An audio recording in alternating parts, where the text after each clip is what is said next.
Hi friends, good morning.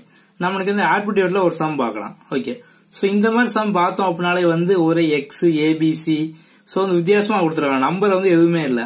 So நம்ம வந்து இந்த மாதிரி சம்மை பார்த்தோம் அப்படின்னாலே வந்து சிம்பிளிஃபை பண்றது நம்ம வந்து கஷ்டம்னு சொல்லி நினைப்போம்.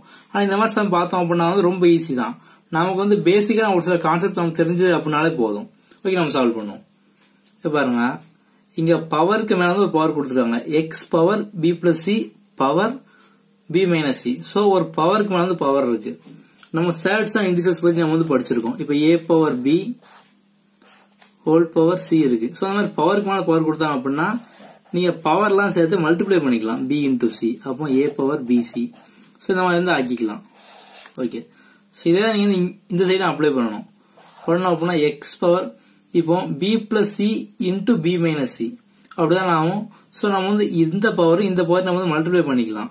ஓகே, அப்போ b plus C into b minus C.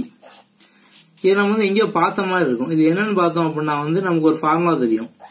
So a square minus b square equal to a plus b a minus b அப்படிதானா? So a plus b a minus b நம்ம வந்து a square minus b square சொல்லி நம்ம வந்து எழுதலாம். So இங்கேயும் பாத்தீங்கன்னா அதே மாதிரி தான் கொடுத்துருக்காங்க. b plus C b minus C. So b plus C b அதே மாதிரி அந்த ஃபார்மெட்லாம் இருக்கு. ஸோ இது எப்படி பிரிச்சு எழுதலாம்? அப்போ அந்த b plus C b minus C நம்ம வந்து b square minus C square. Okay, so அடுத்து பார்த்தோம் அப்படின்னா அதுவும் அதே மாதிரி தான் இருக்கு. ஸோ இதை பண்ணோம் அப்படின்னா C square minus A square. Next பண்ணோம் அப்படின்னா A square minus B square. Okay, so இதில் ஃபுல்லாவே பாத்தீங்க அப்படின்னா நமக்கு பேஸ் ஸோ கீழே இருக்கக்கூடிய எல்லாமே வந்து காமனா இருக்கு. ஸோ இந்த மாதிரி வந்து கீழே இருக்கக்கூடிய காமனா கொடுத்து மேல பவரா கொடுத்துருக்காங்க அப்படின்னா நம்ம வந்து அதை ஃபுல்லா வந்து ஒன்னா சேர்த்து ஆட் பண்ணிக்கலாம். ஸோ வந்து இப்போ அதுக்கும் ஒரு ரூல்ஸ் இருக்கு. இப்போ a power M a power n இந்த மாதிரி இருக்கு அப்படின்னா நீங்க வந்து பவர் ஆட் பண்ணிக்கலாம். ஸோ இந்த ரெண்டு பேஸுக்கு பதிலாக காமனா ஒரு தடவை பேஸா போட்டுட்டு, ஸோ பேஸ்னா கீழே இருக்கக்கூடியது அதை போட்டுட்டு மேல இருக்கக்கூடிய பவர் வந்து இப்படி ஆட் பண்ணிடலாம்.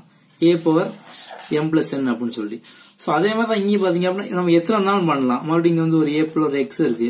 அப்போ அதே சேர்த்து M plus n plus X அந்த மாதிரி போட்டுக்கலாம். இங்கேயும் அதே மாதிரி தான் நம்ம வந்து இது ஃபுல்லா வந்து ஆட் பண்ணிடுவோம். ஸோ ஆட் பண்ணோம் அப்படின்னா வந்து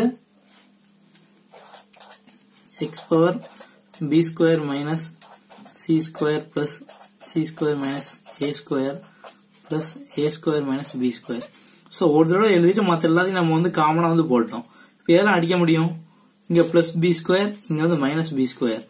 ஸோ இது பிளஸ் தான். அடுத்து இங்க minus C square plus C square. அடுத்து இங்க minus A square plus A square எல்லாத்தையும் அடிச்சிட்டோம். இப்போ எக்ஸுக்கு மேல எதுவுமே இல்லை. ஸோ ஜீரோ எதுவுமே இல்லை. இப்போ எனிதிங் பவர் ஜீரோ நம்ம வந்து எதுக்கு மேல ஜீரோ போட்டாலுமே வந்து அதோட வேல்யூ பார்த்தோம் அப்படின்னா 1. ஸோ ஆன்சர் வந்து 1. இப்போ ஏ பவர் ஜீரோ அப்படின்னாலும் 1 தான். அதே மாதிரி 500 பவர் ஜீரோ அப்படின்னாலும் 1 தான். 5 லட்சம் பவர் ஜீரோ அப்படின்னாலும் 1 தான். ஸோ நம்ம வந்து எதுக்கு மேல வந்து நம்ம ஜீரோ போட்டாலுமே வந்து அதோட வேல்யூ பார்த்தோம் அப்படின்னா வந்து 1 தான். ஓகே, ஸோ இந்த சம் பாத்தீங்க அப்படின்னா வந்து இந்த ஸ்டெப்ல நீங்க வந்து பண்ணவே வேண்டாம். ஸோ நீங்க வந்து பார்த்தோன்னே நீங்க வந்து கண்டுபிடிச்சிருக்கலாம். So B plus C B minus C தான் வந்து இருக்கு. ஸோ அப்போ அடுத்த ஸ்டெப்ல வந்து என்ன வரும்? B square minus C square தான் வரும். இங்க வந்து C square minus A square, இங்க வந்து A square minus B square. So கண்டிப்பா வந்து அதெல்லாம் வந்து கேன்சல் ஆயிரும். ஸோ எல்லாமே கேன்சல் ஆயிட்டு அப்படின்னா கண்டிப்பா பவர்ல வந்து 0 தான் வரப்போகுது. ஸோ பவர்ல 0 வந்தது அப்படின்னா அடுத்த ஸ்டெப்ல என்ன ஆகும்? ஆன்சர் வந்து 1 கிடைச்சிடும். ஸோ நான் வந்து இது உங்களுக்கு புரியணும் அப்படிங்கிறத நான் வந்து எழுதியிருக்கேன். ஸோ நீங்களா அந்த சம்ம வந்து கொஸ்டினை பார்க்கும்போது பாத்தீங்க அப்படின்னா இந்த மாதிரி சால்வ் எல்லாம் பண்ண வேண்டாம். நீங்க வந்து மைண்ட்லேயே பண்ணிடலாம். ஸோ வந்து பார்த்து 2 சைட்ல நீங்க வந்து ஆன்சர் பண்ணிடலாம். ஸோ ஆன்சர் பார்த்தோம் அப்படின்னா 1. ஓகே, நம்ம அடுத்த வீடியோல பார்ப்போம். தேங்க்யூ.